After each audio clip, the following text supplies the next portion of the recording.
The dust of old Earth tasted of rust and regret, a flavor Elias Thorne knew only from filtration sickness and the melancholy archives he was sworn to protect. Humanity had lost. It was a fact etched into the acid-scarred architecture of Xylos, the moonlit ghetto, where the Cathar Consortium had warehoused the last of his species. The Great War had ended not with a bang, but with the quiet, systematic dismantling of a people. Earth was a quarantined cinder, a monument to its own hubris, and its children were scattered across the Consortium's territories, living on sufferance. Their history of forbidden whisper. Elias was a keeper of those whispers.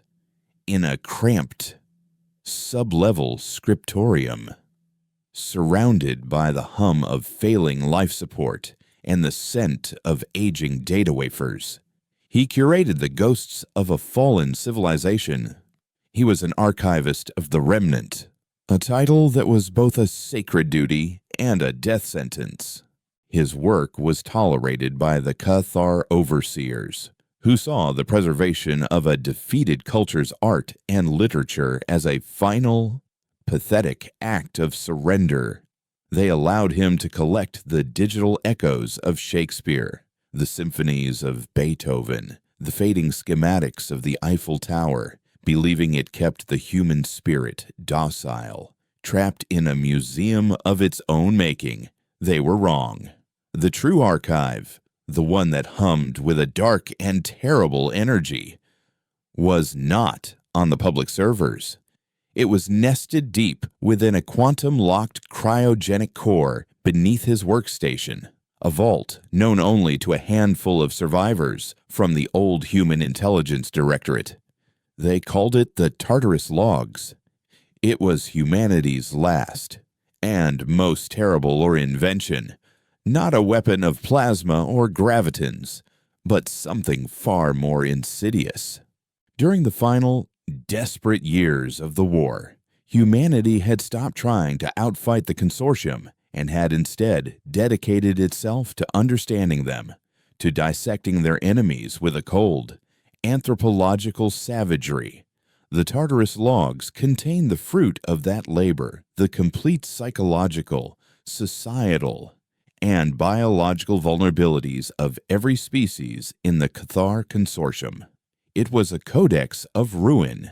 It detailed the precise pheromonal frequency that could induce suicidal despair in the insectoid Gila, the resonant paradox that could shatter the crystalline consciousness of the silicon-based oculons, and the forbidden ancestral truths that, if revealed, would plunge the Cathar's rigid caste system into a bloody, self-devouring civil war. It was a weapon made of secrets, a doomsday book that didn't target armies, but the very soul of a civilization. Elias was its guardian, a librarian of apocalypse, and the burden of it had hollowed him out, leaving a quiet, scholarly man who felt older than his 30 years. His only companions in this secret were Anya, a former shock trooper whose cybernetic arm whirred with restless anger, and Yorick, a wiry young scavenger born on Xylos, who could navigate the ghetto's underbelly and its data streams with the instinct of a native predator. The end of their fragile peace began on a cycle of gray, perpetual twilight, when the Cathar's obsidian monoliths, stationed in every public square, flickered to life. The image of High Prelate Vorlag filled the screens, his chitinous face impassive, his voice a series of deep, guttural clicks translated into sterile, condescending standard. He announced the final stage of the Human Integration Initiative. It was a masterpiece of Orwellian language. Cultural harmonization, he called it. The dissolution of redundant historical narratives. What it meant was the end of everything. All human cultural artifacts, all data, All records were to be surrendered for consortium archival, a euphemism for a plasma furnace. They were going to sterilize human memory, to scour the galaxy clean of humanity's story, leaving them as a neutered, historyless servant race. In the scriptorium, the three of them watched the broadcast, the prelate's voice echoing in the sudden, cold silence. Anya's metal fingers clenched into a fist, the servos in her arm grinding in protest. "They're not just putting us in a cage," she hissed, her voice a low growl. "They're burning the cage." Yorick's face was pale, his youthful bravado gone. "Everything my mother's lullabies, the star charts my father drew, it's all just redundant narrative." Elias felt a strange calm settle over him, the cold, clear certainty of a man with no options left. He looked from the prelate's smug, alien visage to the floor beneath his feet, where the Tartarus logs lay sleeping. For 10 years, he had guarded this poison, praying he would never have to use it. He had convinced himself that its existence was a deterrent, a silent threat that kept the consortium from pushing too far. He had been a fool. The consortium wasn't afraid of a weapon they didn't know existed. "They're not just erasing our past," Elias said, his voice steady, devoid of the tremor he felt in his soul. "They're erasing our future. They want to make it so we can never be anything but what they allow us to be." He met Anya's hard gaze. The Directorate's final contingency was called Project Chimera. It was a ghost fleet, a handful of old stealth frigates hidden in the Oort clouds of dead systems, crewed by skeletons, waiting for a signal. Jorick's eyes widened. "A signal. We have ships, we have one," Anya corrected, her expression grim. "The Nyx. It's parked in the Viridian Nebula, cloaked in an asteroid field a few systems over, but the signal to awaken it is broadcast from a single, heavily guarded comms spire at the top of this forsaken rock." Elias nodded, turning to his console. His fingers, usually so steady as they traced the lines of ancient poetry, now flew across the keys, pulling up layers of restricted code. "Then that's where we're going." "Jorick, I need a path through the surface conduits to the spire substructure. Avoid all Cathar checkpoints." Jorick, seeing the resolve in Elias's face, found his footing again. A slow, dangerous grin spread across his lips. "I can get you to the spire's guts without touching the sky." But getting out, Anya cracked her knuckles, the sound sharp and final. "Leave that to me." The plan was insane. A suicidal gesture against an empire that had crushed galaxies. But as Elias initiated the core transfer, moving the Tartarus logs from their stationary vault to a shielded, portable drive, he felt a sliver of something he hadn't felt since before the fall of Earth Purpose. The weight of all those dead poets and forgotten heroes on the public servers seemed to lift, replaced by the crushing, terrible gravity of the logs. He was no longer just a curator of what was, but the unwilling architect of what could be. Their journey through the guts of Xylos was a descent into a mechanical hell. They moved through roaring ventilation shafts that stank of ozone and recycled air, navigated past colossal waste reclamation pipes slick with alien refuse, and crawled through power conduits that pulsed with a dangerous ambient energy. Jorick led them with a fluid, silent grace, while Anya moved with the coiled readiness of a predator, her optical implant glowing a soft, menacing red in the darkness, scanning for heat signatures and patrol drones. Elias, burdened by the drive containing the sins of his species, felt clumsy and fragile. A scholar in a soldier's world, they emerged into the spire's maintenance hub, a cavernous space of humming machinery and flickering status lights, the air thick with the static of the massive transmitters above. Anya went to work immediately, her cybernetic hand interfacing with a control panel, disabling internal sensors and looping security feeds with a speed that spoke of years spent breaking military-grade encryption. "You've got 10 minutes before their system AI flags the loop," she said without looking up. Elias and Yorick made for the primary broadcast conduit, a thick bundle of fiber optic cabling that rose through the center of the chamber. Yorick pried open an access panel, revealing a port glowing with a soft blue light. "This is it." "Archive Master," he breathed, the throat of the beast. "You send your signal from here. It goes everywhere." Elias knelt, his heart hammering against his ribs. He connected the data drive, not the one with the awakening signal, but a smaller one, a shard he had prepared. It contained a single file, a tiny, insignificant sliver of the Tartarus logs. He paused, his finger hovering over the activation key. He was about to cross a line from which there was no return. He was about to take all the grief, all the loss, all the quiet desperation of his people, and turn it into a weapon. Anya's voice was low beside him. "They made this choice. Elias, not us. They're the ones holding the furnace door open." He looked at her, then at Yorick, whose face was a mixture of terror and awe. He thought of the Cathar, of Prelate Vorlag's arrogant certainty. They saw humanity as a pest to be managed, a historical footnote to be erased. They had forgotten, or perhaps never knew, that cornered animals are the most dangerous. He initiated the sequence. 2 signals lanced out from the spire. The first was a tight beam, encrypted burst aimed at the Viridian Nebula, a simple string of code that said, "Awaken." The second was a broadcast, an open, galaxy-wide transmission, piggybacking on the Cathar's own network.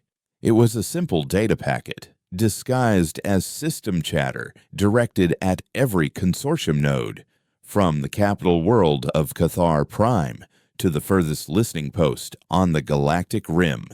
The packet contained a single piece of information, a secret so deeply buried in the Cathar's collective psyche that they believed it known only to their gods and their prelates. It was a star chart, but it wasn't a map of territory or tactical positions. It was a map to a single, small, unremarkable planet orbiting a dying star in an uncharted nebula. It was a map to Kremlish, the hidden world where for millennia the Cathar had brought their young to gestate, the sacred spawning ground that was the source of their entire civilization. The transmission was an act of ultimate violation. It was as if someone had broadcast the precise location of every child on Earth to a horde of hungry wolves. An alarm blared through the spire, shrill and furious. Anya ripped the drive from the port. "Time to go," she yelled, pulling a heavy plasma pistol from her hip. "Now we fight." Far across the galaxy, in the opulent high chamber on Cathar Prime, Prelate Vorlag was observing the initial data purge from the human sectors. The process was efficient, clean. Another species' messy history being tidied away. Then, a minor communications officer, a lower caste drone, scuttled into the chamber, its mandibles trembling. A breach of protocol so severe it was punishable by immediate termination. "Prelate."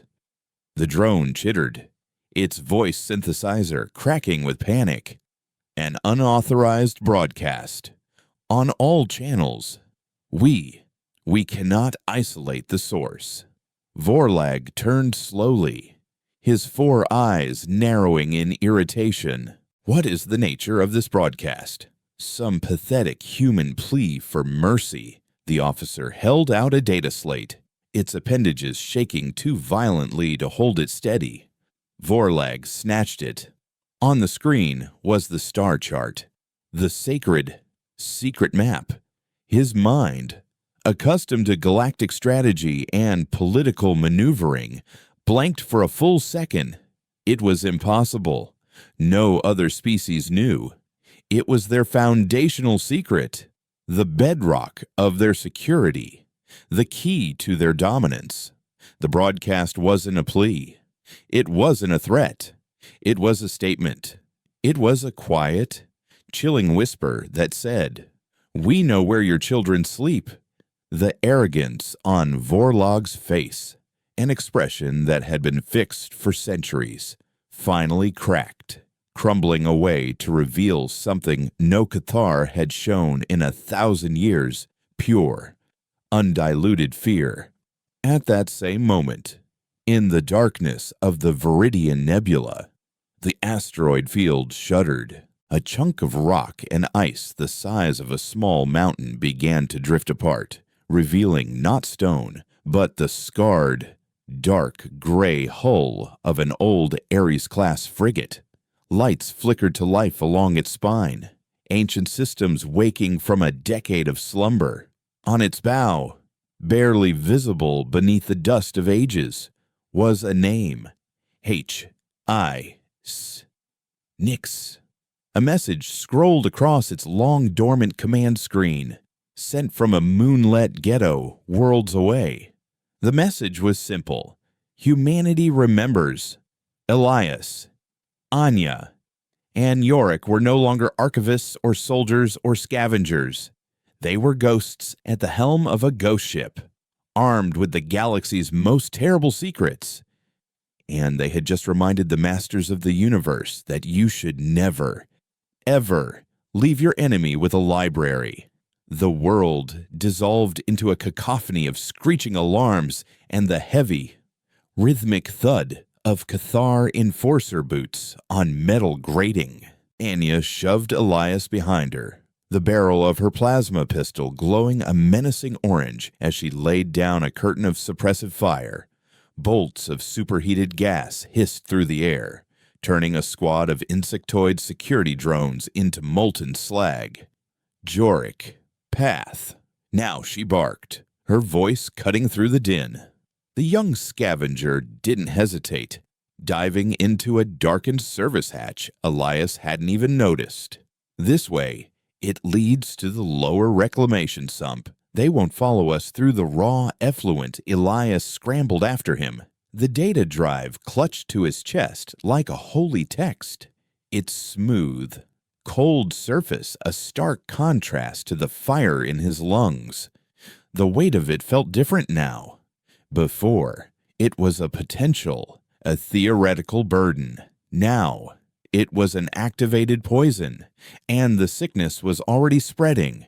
He could feel it in the vibrations of the spire around them, in the fury of the Cathar response. They were no longer just breaking a rule, they had committed a blasphemy, and the wrath of a god was coming for them.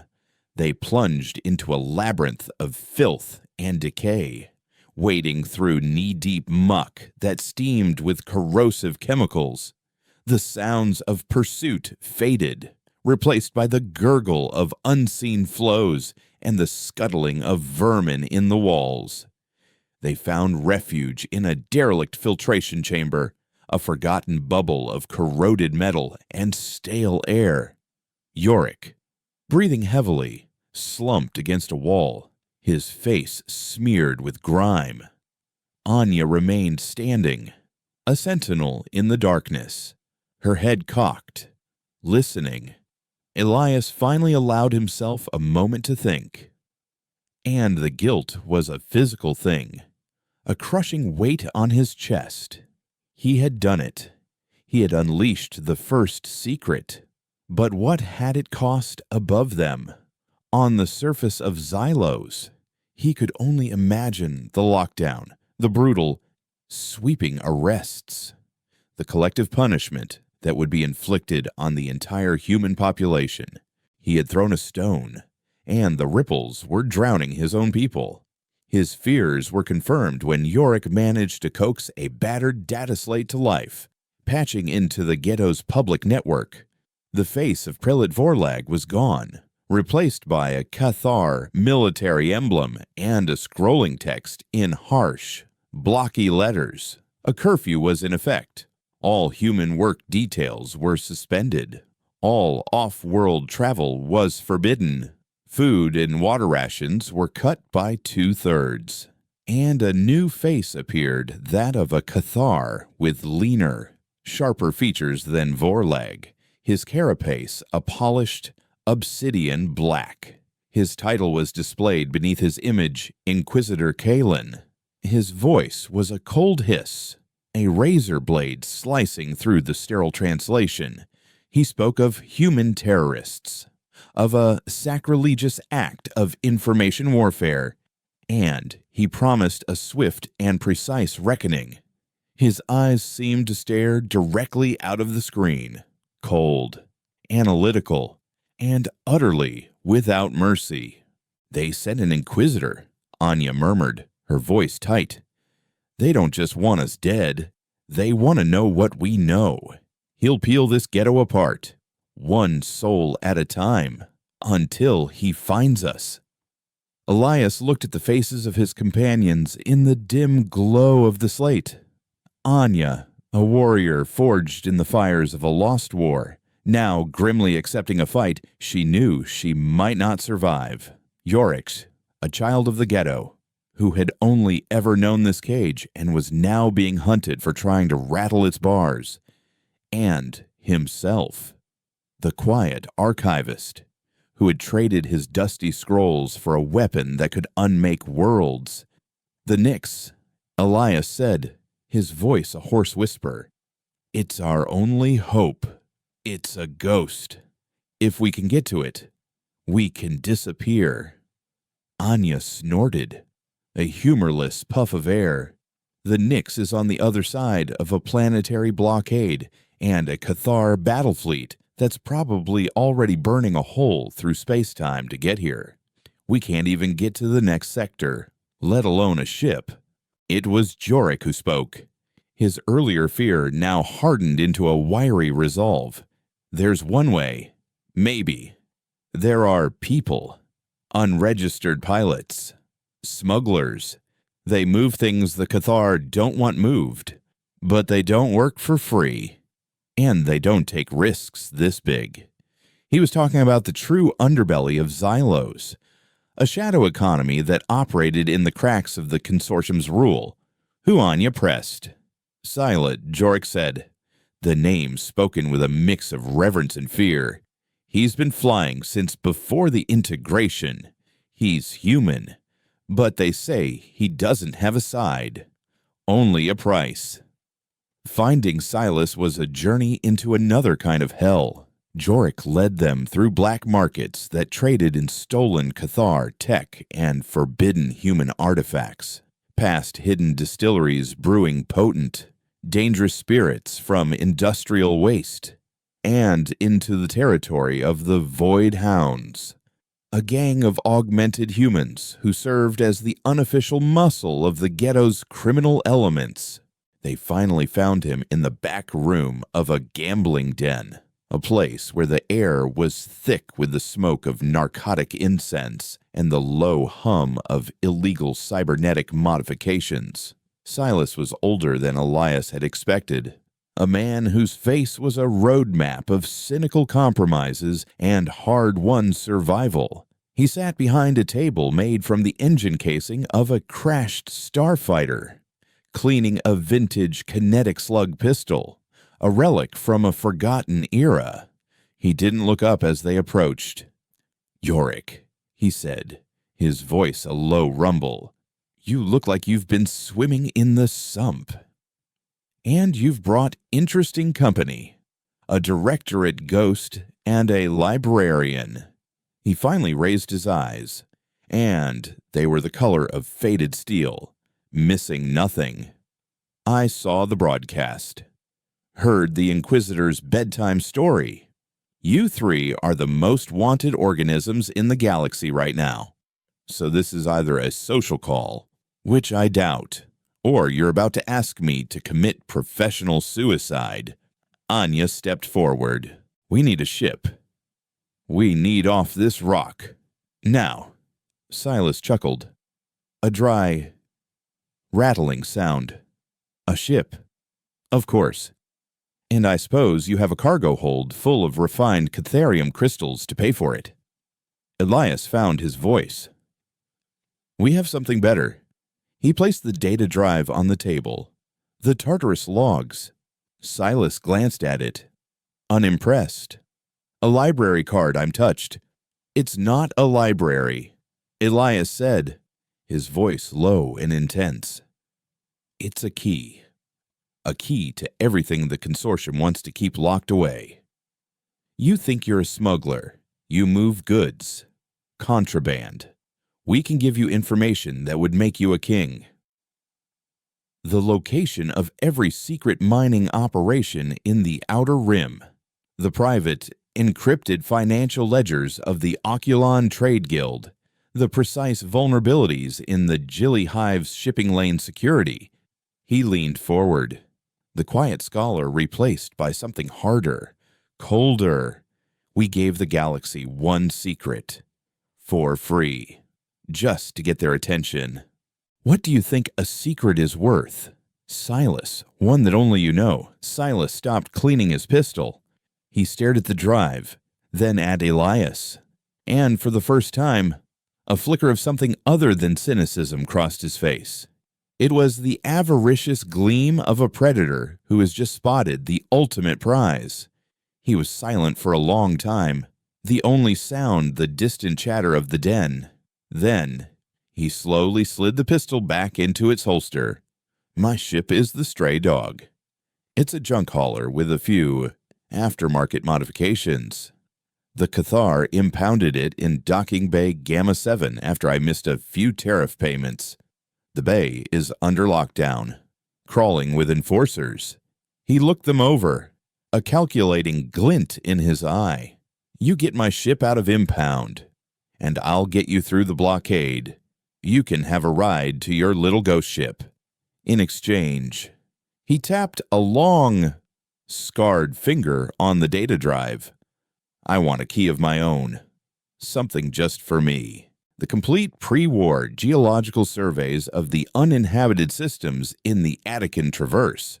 They say EarthCorp found something out there before the war, something they buried deep. I want to know what it was. Elias didn't hesitate. It was a small price to pay, a tiny fraction of the poison he carried.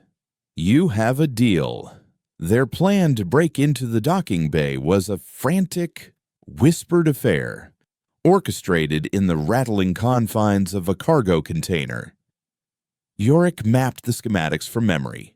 Anya planned their assault and defense, and Silas provided the override codes for his ship's systems. Elias felt a growing unease. He had started this to save humanity's soul, its memory. Now he was trading those memories, weaponizing them, piece by piece, to buy their survival. He was becoming the very thing the Directorate had feared, a man who saw secrets not as knowledge, but as ammunition. The raid on Gamma 7 was a blur of calculated violence and sheer, desperate luck. Under the cover of a rolling blackout, York engineered by overloading a nearby power substation, they slipped into the docking bay. It was a vast, cathedral-like space, filled with the silent, hulking shapes of impounded ships. The Stray Dog was exactly as Silas had described it, an ugly, asymmetrical freighter that looked like it was held together by rust and stubbornness. Alarms began to scream the moment Silas powered up the ship's primary reactor. Cathar enforcers swarmed into the bay, their armor gleaming under the emergency lights, their pulse rifles spitting incandescent death. Anya laid down a withering field of fire from the cargo ramp. her plasma bolts punching through Cathar armor with brutal efficiency. Yorick, his face alight with a wild, terrified excitement, was in the cockpit with Silas, frantically helping him bypass the docking clamps. Elias stood on the ramp beside Anya, armed with a discarded pulse rifle he barely knew how to use.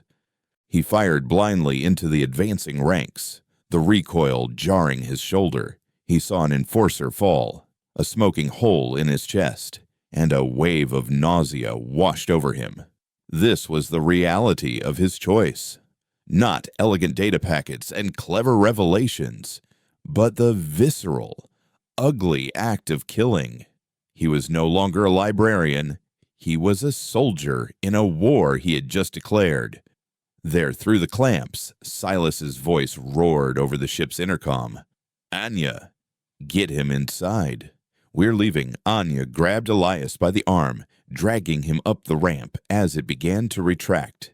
As the heavy doors sealed behind them, cutting off the sounds of the firefight, the ship lurched violently, its ancient engines roaring to life. Through the cockpit's viewport, Elias saw the chaos of the bay receding as they ascended. But then he saw something else. A sleek black Cathar vessel descending from above, its lines sharper and more predatory than the standard patrol ships. It landed with an unnerving silence, and from its ramp emerged Inquisitor Kalen. He stood amidst the carnage, his head tilted as he watched their ship escape. He didn't raise a weapon. He simply watched, and even from that distance, Elias felt the cold, analytical weight of his gaze. Kalen wasn't just a soldier, he was a hunter, and they were his quarry. The stray dog punched through the docking bay's magnetic containment field and into the polluted skies of Xylos. Below them, the ghetto was a sprawling grid of desperate lights. Above, the stars were hidden by the orbital blockade, a web of Cathar warships. "Hold on," Silas growled from the cockpit, his knuckles white on the controls. "This is where it gets tricky." The little freighter shuddered as it accelerated, a tiny, defiant spark fleeing a world on fire, aiming for a darkness that held either salvation or the void. And Elias knew, with a certainty that chilled him to the bone, that the Inquisitor was already 2 steps ahead of them, calculating their trajectory, anticipating their destination, and preparing the trap that would surely be waiting. The stray dog screamed. It was a sound of protesting metal and overloaded power conduits as Silas threw the freighter into a series of impossible maneuvers. Cathar interceptors, sleek and deadly as shards of obsidian, swarmed around them, their pulse cannons painting the void with strobing flashes of lethal energy. Explosions blossomed silently in the vacuum, rattling the freighter's hull like a drum. Inside the cockpit, the air was a tense cocktail of adrenaline and the smell of burning circuitry.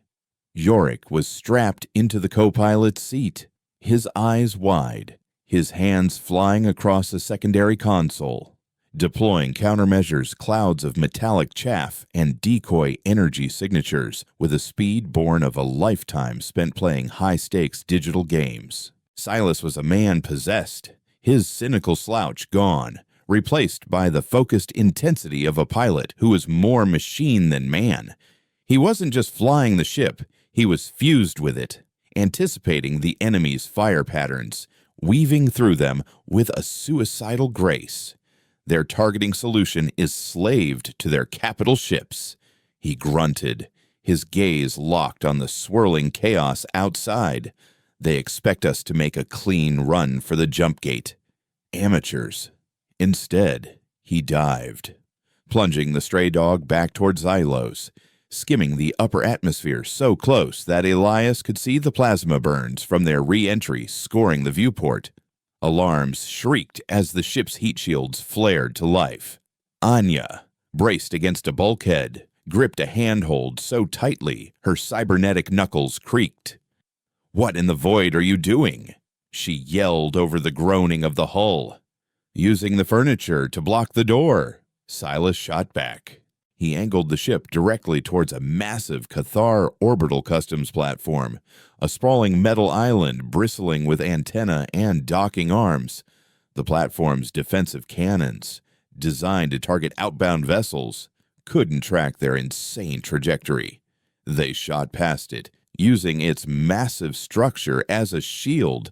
The Cathar interceptors forced to break off or risk collision. In the momentary reprieve, Silas slammed a large red lever forward. "Jorik, spin up the coil." Now, the ship began to hum, a deep, bone-jarring vibration that felt like the universe was coming apart. Elias felt a strange, tingling sensation, as if his own atoms were being pulled taut.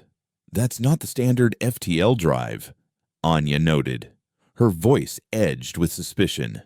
"Standard FTL leaves a signature a blind grub could follow," Silas said, a grim smile finally touching his lips. "This is an old piece of EarthCorp black tech, a reality folding coil. It doesn't punch a hole in space-time. It just steps sideways." For a dizzying, nauseating second, the stars outside the viewport twisted into elongated streaks of impossible color. The Cathar blockade, the interceptors, the angry red glow of the orbital platform, it all smeared into a watercolor painting and then vanished. They were floating in a silent, empty stretch of space. The only light, the distant, cold glitter of the galactic core. They had made it. The silence that followed was heavier than the noise of the battle. Jorik was slumped in his seat, his face pale and slick with sweat. Anya was methodically checking her pistol, the familiar clicks of the mechanism a way of centering herself. Silas leaned back, the tension draining from him, leaving behind the familiar mask of weary cynicism. And Elias, his heart still pounding, felt the full weight of their next move settle upon him. They were fugitives, adrift in a stolen ship, armed with a weapon that could tear the galaxy apart. He retreated to the ship's small cargo bay, a cluttered space that smelled of engine oil and forgotten journeys. He needed to understand what he was carrying, not just the single file he had deployed, but the full, terrifying scope of the Tartarus logs. He interfaced the drive with the Stray Dog's encrypted terminal and plunged into the abyss the Directorate had built. What he found was worse than he could have ever imagined. The logs were not just a collection of the Consortium's weaknesses. They were a testament to humanity's capacity for cold, calculated cruelty. He saw files on meticulously engineered bioagents designed to be species-specific, plagues that would kill only the Gilli or the Oculons, leaving their infrastructure intact for human colonization. He read psychological profiles of key consortium leaders, detailing their personal fears, their family traumas, their hidden vices, all cataloged and cross-referenced for blackmail or targeted assassination. He found mimetic weapons, cognitohazards in the form of simple images or audio frequencies that could be broadcast to induce mass psychosis, crippling a planet's population without firing a single shot. This wasn't a key. It was Pandora's box, filled with every monstrous thought humanity had conceived in its darkest hour. The Directorate hadn't just been preparing for a war, they had been preparing to commit genocide on a galactic scale. He felt a profound sense of shame, a sickness that went deeper than any fear of the Cathar. He had thought he was preserving humanity's culture, its art, its soul. But this cold, meticulous catalog of engineered atrocities, This was part of their soul, too. It was the darkness they had embraced in their bid for survival. He was so absorbed in the horror that he didn't hear Anya enter the cargo bay until she spoke, her voice low. "Find what you were looking for. Librarian." He couldn't hide the revulsion on his face. He gestured numbly at the screen. They weren't just secrets, Anya. They were recipes for plagues, for madness. We didn't just catalog their weaknesses, we designed them. Anya looked at the screen, her organic eye scanning the chillingly precise text. Her face remained impassive, but Elias saw a flicker of something in her gaze, not surprise, but a deep, weary confirmation. I was there. "Elias," she said softly, "on Cygnus X1. At the end, I saw what they were building. That's why the Directorate locked it all away. They created a monster, and for the first time, they were afraid of their own creation.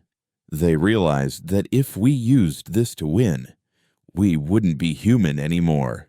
We'd be something worse." The revelation hung between them, a shared, terrible truth. The Tartarus logs were never meant to be a weapon of last resort. They were a monument to a path not taken, a warning, locked away to prevent humanity from succumbing to its own worst instincts. And he, Elias Thorne, the quiet keeper of stories, had just unlocked the cage. "What do we do?" he whispered, the question directed as much to himself as to her. Before Anya could answer, Silas's voice crackled over the ship's intercom, sharp and urgent. "We've got a problem. I'm picking up a Priority 1 consortium broadcast. It's from the Inquisitor. They gathered in the cockpit, watching the main screen." Inquisitor Kalen's face filled the display, but he was not on Xylos. He was on the bridge of a Cathar warship, the background humming with calm, lethal efficiency. His message was being broadcast across the entire sector. He did not speak of terrorists or fugitives. Instead, he spoke of a tragic discovery. He announced that a deep space probe had located the remnants of a human ghost ship, the HFY Nix, in the Viridian Nebula. He claimed it had suffered a catastrophic reactor failure decades ago and was now a silent, radioactive tomb. As a gesture of galactic goodwill, and to ensure the unstable wreckage posed no threat to interstellar travel, he was personally leading a fleet to the Nebula to safely decommission the vessel. It was a lie. A beautiful, perfect lie. Elias felt a cold dread creep up his spine. Kalen knew. He knew where they were going. He hadn't tried to chase them. He had simply calculated their destination and was now racing to get there first. He wasn't just setting a trap. He was publicly erasing their destination from the map, turning their sanctuary into a crime scene before they even arrived. And he was using their own tactic against them: information warfare.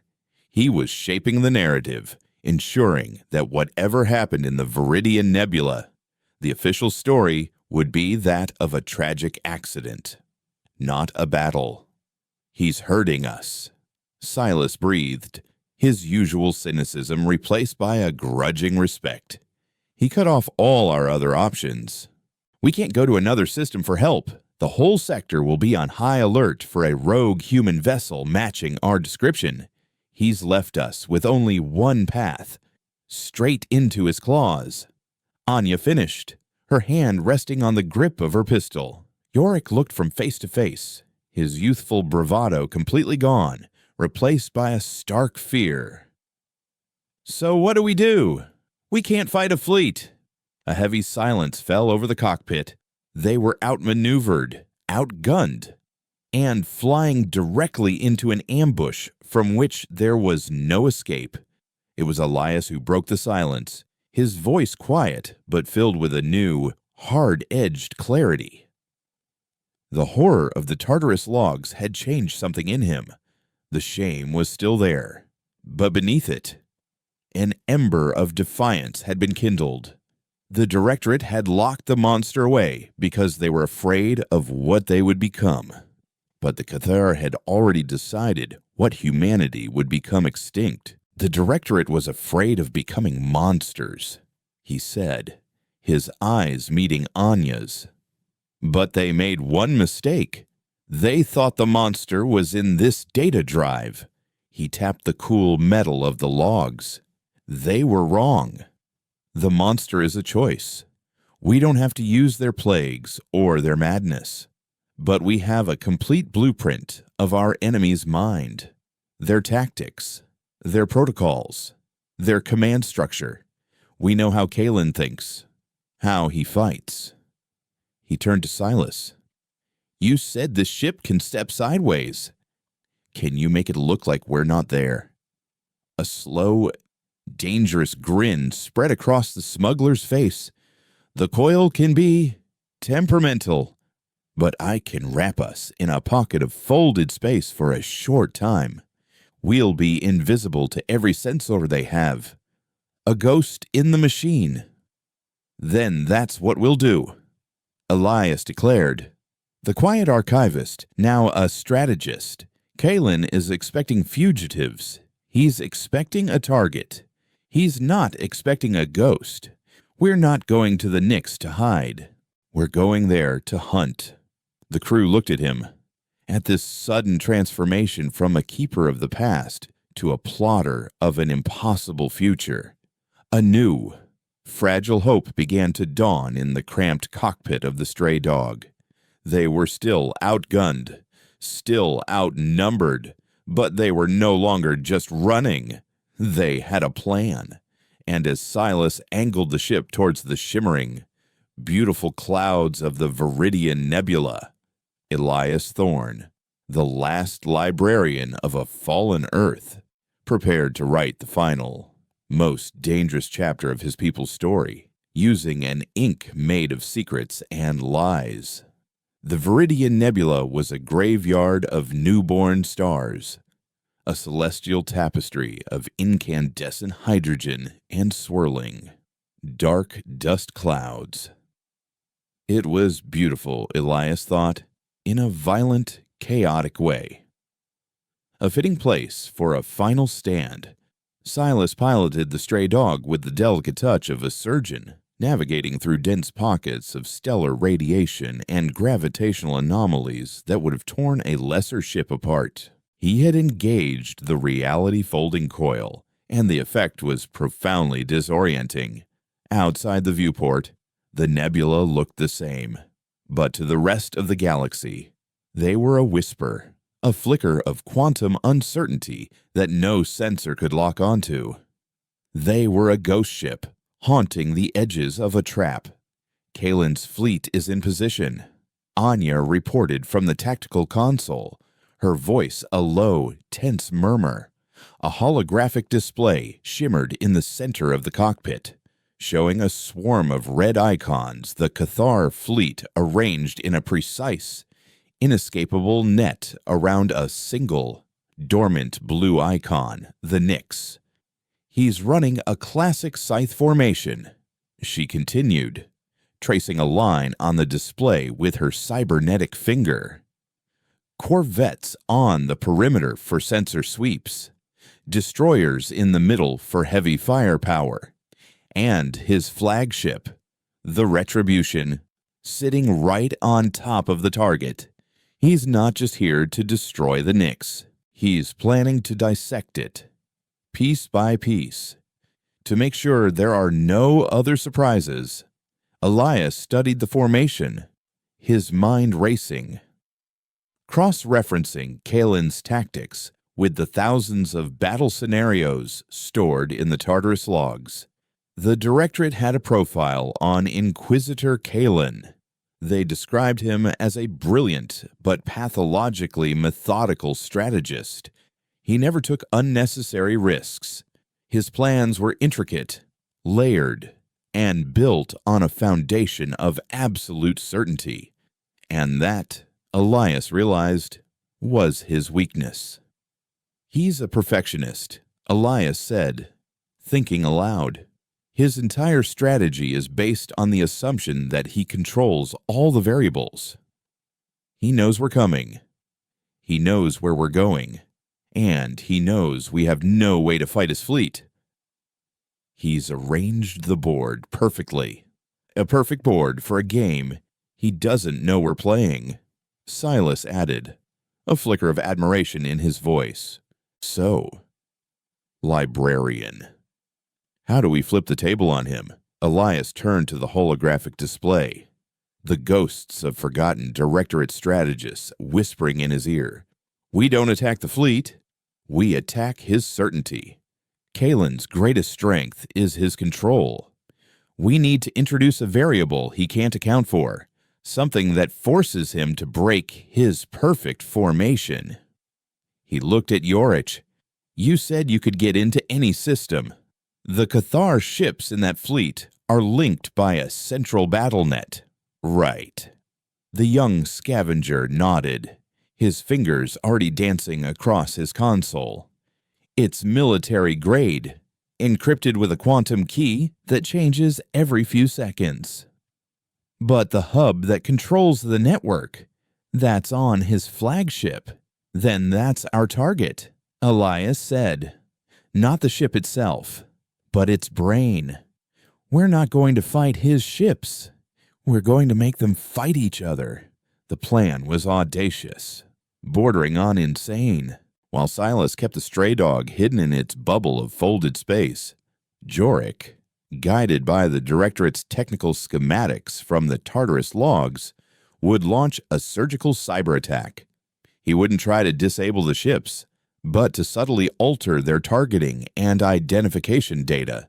He would plant a seed of chaos, a digital virus that would make the Cathar fleet see ghosts, phantom hostiles where there were only allies. The cyber assault began as a whisper. Jorik, his face illuminated by the green glow of cascading code, was a maestro conducting an orchestra of digital mayhem. He found a vulnerability, a tiny flaw in the flagship's communication relay that the Directorate's analysts had discovered years ago, but had never been patched. It was an archaic subroutine left over from a previous operating system, a digital appendix Kalen's methodical purges had somehow missed. Through that crack, Yorick poured his poison. For the first few minutes, nothing happened. The Cathar fleet remained in its perfect, silent formation. Elias felt his heart pound with every passing second of stillness. Then, on the tactical display, a single red icon on the perimeter flickered. One of the corvettes had registered a ghost signal, a false energy signature that mimicked a human FTL drive. Kalen, on the bridge of the Retribution, would see it as a minor sensor glitch, a phantom to be dismissed. But Jorik's virus was already spreading, replicating through the battle net. Another corvette registered the phantom, then another. Within minutes, the entire perimeter was chasing shadows. He's taking the bait, Anya breathed. He's diverting his screen to investigate the anomalies. Now for the main event, Jorik muttered, his knuckles white. He activated the second stage of the virus. It was a simple, brutal piece of code. It didn't create new ghosts. It relabeled existing ships. On the tactical display of a Cathar destroyer on the fleet's eastern flank, the destroyer on the western flank suddenly appeared as a hostile human vessel. Its IFF identify friend or foe tag had been flipped. The western destroyer, in turn, saw its eastern counterpart as an enemy. It was a classic misdirection, a shell game played with warships. On the bridge of the Retribution, Inquisitor Kalen watched his flawless formation begin to fray. His officers reported conflicting sensor readings, targeting locks on friendly vessels. inexplicable energy spikes. He was a master chess player whose pieces were suddenly moving of their own accord. His rigid or controlled mind struggled to process the chaos. It was illogical. It was impossible. He ordered a fleet-wide system diagnostic, a command that, ironically, helped Yorick's virus dig even deeper into their systems. Then, the first shot was fired. The Eastern destroyer, convinced it was under attack from a cloaked human ship, launched a warning shot, a single plasma torpedo at its western twin. The torpedo was programmed to detonate at a safe distance, a show of force, but Yorick's virus was waiting for it. As the torpedo streaked through the void, a final command string from the stray dog altered its trajectory just by a fraction of a degree. The warning shot slammed directly into the Western destroyer's port engine nacelle. The explosion was a brilliant, silent flower of light and shrapnel. The chain reaction was immediate and catastrophic. The damaged destroyer, its command systems now compromised, returned fire, not with a warning shot, but with a full broadside. The disciplined Cathar battlenet dissolved into a frantic, fratricidal melee. Ships fired on ships they believed were human ghosts or vessels whose systems had been compromised. Kalen's perfect, intricate trap had turned on itself. He was no longer a hunter, he was a zookeeper in a riot. "It's working," Elias said, a sense of awe and terror washing over him as he watched the Cathar fleet tear itself apart. "Now is our chance." "Silas, get us to the Nyx." Silas disengaged the folding coil, and the stray dog leaped from its invisible perch, a streak of gray against the backdrop of the celestial chaos. They weaved through the unfolding battle, dodging stray torpedoes and the debris of dying ships. The Nyx loomed before them, larger and more imposing than Elias had imagined. It was a relic of a bygone era, its hull scarred with the wounds of old battles, its lines angular and aggressive. It was a ship built for a war humanity had already lost. They docked with the ghost ship through an emergency airlock, the hiss of equalizing pressure sounding like a sigh from a long-dead giant. The inside of the Nyx was cold, silent, and dark. A layer of fine, crystalline dust covered every surface. They were walking through a tomb. The ship was powered down, running on emergency life support that was little more than a trickle. The crew, the Directorate's skeleton crew, were in cryogenic pods, waiting for a signal that had finally come after 10 years of silent sleep. "Yorick, wake them up," Elias commanded, his voice echoing in the vast, empty bridge. "Anya, Silas, help me with the primary reactor. The Tartarus logs have the complete startup sequence. We need to get this ship's heart beating again." As Yorick interfaced with the cryostasis controls, and Silas and Anya worked to breathe life back into the frigate's cold fusion core, Elias stood before the main viewport of the Nyx's bridge. Outside, the Cathar fleet was in disarray, a wounded beast savaging itself in confusion. But his eyes were fixed on the Inquisitor's flagship, the Retribution. It had remained aloof from the battle, its commander too disciplined to be drawn into the chaos. Kalen knew he had been tricked, and Elias knew, with chilling certainty, that the Inquisitor's cold, analytical mind was already calculating, adapting, and turning his full, undivided attention to the single, ancient human frigate that had just appeared in his midst. The lights on the bridge of the Nyx flickered to life, one by one, chasing away a decade of darkness. Systems came online with a chorus of electronic chimes. The low hum of a fully powered reactor vibrated through the deck plates. The ghost had awakened. But as the ship came alive, so did its tactical display. A single, massive red icon was moving towards them, ignoring the chaos of its own fleet, on a direct, vengeful course. The retribution was coming for them. The game of ghosts and shadows was over. Now, the monster had to fight. Elias looked at the faces of his small crew reflected in the viewport. The cynical smuggler, the hardened soldier, the brilliant young scavenger. They had done the impossible. They had stolen a ship, crossed a blockade, and thrown an Imperial fleet into chaos. But now they were on a ghost ship, armed with a library of sins. And the galaxy's most ruthless hunter was bearing down on them, his sights set not just on their ship, but on the last, flickering ember of humanity's defiance. The bridge of the Nyx was a symphony of controlled panic. The 10 years of sleep had been shaken from the skeleton crew, their lean, haunted faces illuminated by the red glow of battle alerts. They moved with a grim, ghostly efficiency, veterans of a war they thought had ended a decade ago. Anya was a whirlwind of command, directing weapon systems they all knew were hopelessly outmatched. Her voice, a steel cable holding their morale together.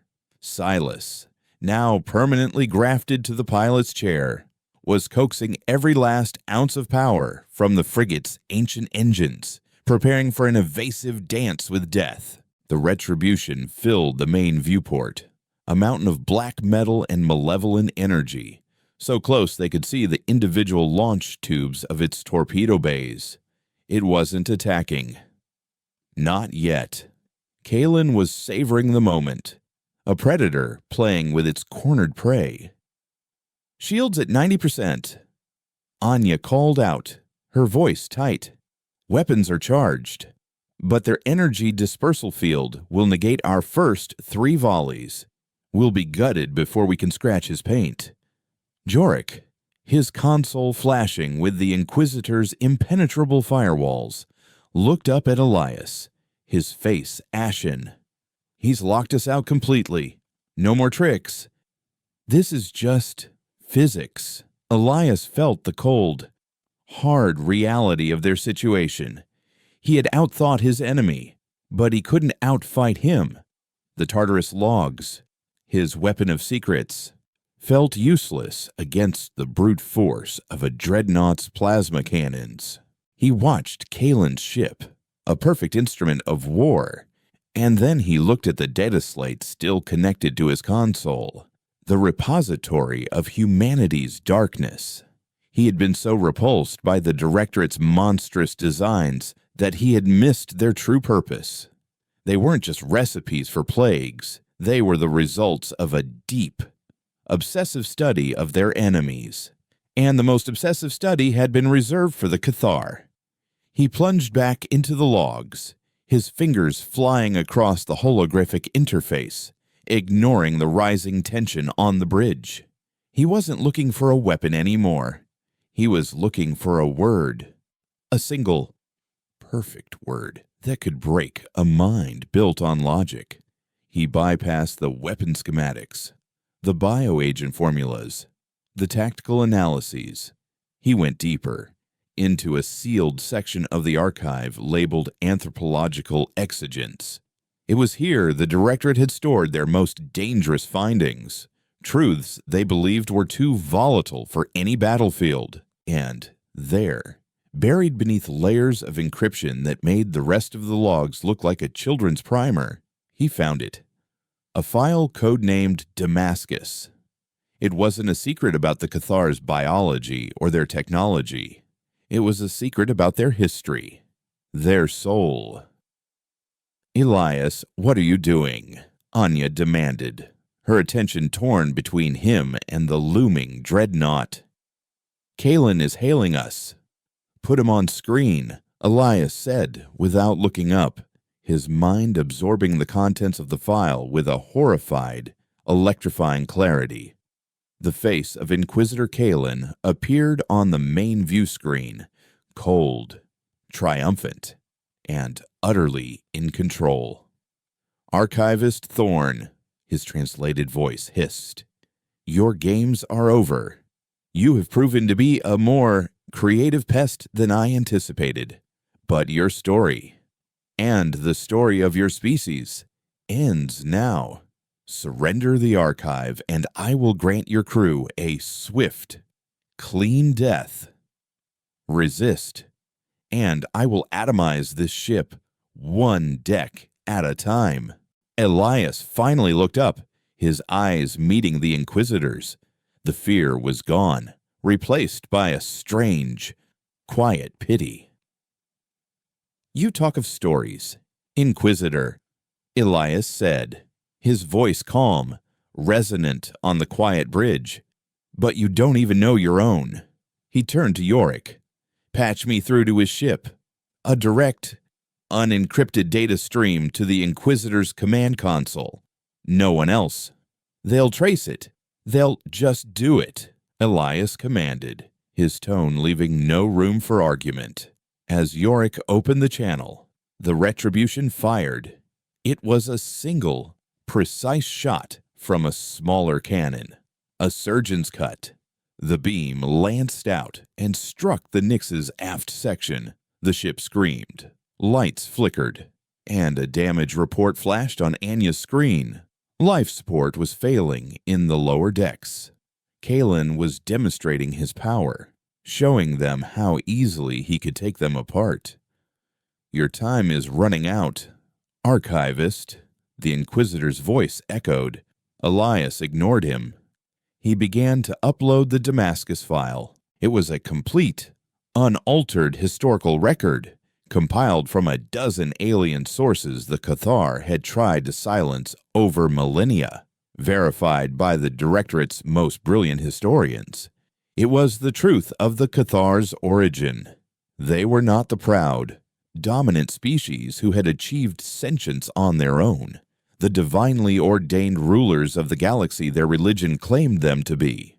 They had been uplifted. They were the creation of a far older, far wiser species, the long-vanished race known only as the progenitors. They had not been chosen for their strength or their intelligence, but for their rigid, caste-based social structure, which made them excellent, unquestioning servants. They were a slave race that had murdered its masters, stolen their technology, and then spent the next 50,000 years systematically erasing every trace of that truth from the galactic record, building a new history, a new religion, a new reality upon a foundation of patricide and lies. The data streamed into the Retribution's bridge. It was irrefutable. Star charts showing the Progenitor's empire, with the Cathar homeworld designated as a Level 3 domestication preserve. Genetic markers in the Cathar genome that were unmistakably the signature of progenitor bioengineering. Fragments of the progenitor's language, from which key terms in the Cathar's holy texts were demonstrably, laughably derived. It was the ultimate heresy, a truth that turned their entire civilization, their sense of self, their divine mandate, into a pathetic, hollow fraud. On the bridge of the Retribution, Inquisitor Kalen watched the data unfold on his private screen. His officers saw only their commander stiffen, his 4 eyes fixed on his console. They could not see the foundational pillars of his mind cracking. His entire life had been dedicated to a perfect, logical system of Cathar superiority. And Elias, the human archivist, had just handed him the proof that the system was a lie. The logic that was his greatest weapon now turned on him, forcing him to accept this impossible, soul-destroying truth. His hand, raised to signal the final, killing blow, froze in midair. The plasma cannons of the Retribution, charged and ready to fire, remained silent. Outside, the rest of his fleet, now recovering from their self-inflicted wounds, awaited his orders. But the Inquisitor was no longer there. There was only a being adrift in the wreckage of his shattered reality. He looked at Elias's face on his screen, no longer seeing a pest, but the ghost of a truth he had never known existed. Elias held his breath. The silence stretched, thick with unspoken finality. Then, with a slow, deliberate movement, Kalen cut the visual feed. A moment later, the targeting locks on the Nyx disengaged. The mountain of a dreadnought simply hung in the void, silent and still. "What's happening?" Jorik whispered, his voice trembling. "He's not powering down," Anya reported, her brow furrowed in confusion. "He's just sitting there." A single, encrypted data burst was sent from the Retribution to the Nyx. It was a star chart, a route through an uncharted sector of the Nebula that would lead them to the Galactic Rim, far from any Consortium patrols. There was no message. There didn't need to be. Silas, a look of profound disbelief on his face, slowly turned the Nyx and set a course. The Retribution did not follow. It remained behind, a silent monument to a broken mind. Its commander now tasked with the impossible burden of a truth he could never share and could never forget. As the Nyx slipped into the silent, starry darkness, the four of them stood on the bridge, watching the Viridian Nebula recede. They were alive. They had won. They hadn't fired a shot. "What did you show him?" Anya asked, her voice barely a whisper. Elias looked at the Tartarus logs, still glowing on his console. He had used the Directorate's most dangerous weapon, but not in the way they had intended. He hadn't unleashed a plague or a bomb. He had told a story, the right story, to the right person, at the right time. "I gave him the truth," Elias said quietly. "Sometimes, that's the cruelest weapon of all." He closed the Damascus file, and then, with a final as decisive gesture, he initiated a deep-level encryption, locking the entire Tartarus logs away once more. He did not delete them. The past, he now knew, could never be erased. But it did not have to be their future. Their journey was far from over. They were a single ship, carrying the last library of a fallen people, a crew of ghosts and strays. But for the first time since the fall of Earth, they were not just survivors. They were guardians of a choice. And as Elias Thorne looked out at the endless expanse of stars, he knew they would not be looking for a new world to conquer or a new war to win. They would be looking for a place to build a new library.